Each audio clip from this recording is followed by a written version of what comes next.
তো hello friend, welcome to Das Sudipta 0.2 YouTube চ্যানেলের পক্ষ থেকে সকলকে জানাই স্বাগতম। তো আজকে আমরা আলোচনা করব বিশেষ্য পদ নিয়ে।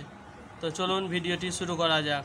সংজ্ঞা: যে পদ কোনো প্রাণী, বস্তু বা বিষয়ের নাম বোঝায় তাকে বিশেষ্য পদ বলে। যে পদ কোনো প্রাণী, বস্তু বা বিষয়ের নাম বোঝায় তাকে বিশেষ্য পদ বলে।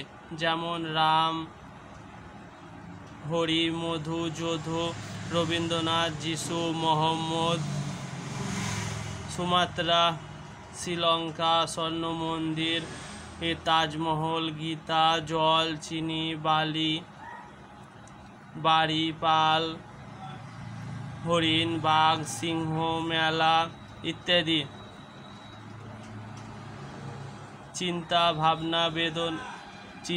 ভাবনা বেদনা প্রভৃতি এই সব বিশেষ্য পদ, কারণ এগুলি কিছু না কিছুর নাম বোঝাচ্ছে।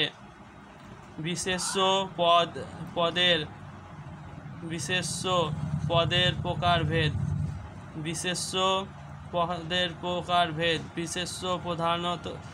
বিশেষ্য পদকে প্রধানত 5 ভাগে ভাগ করা যায়। 1. সংজ্ঞাবাচক, 2. শ্রেণীবাচক বা জাতিবাচক, 3.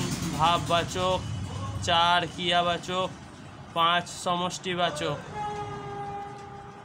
তো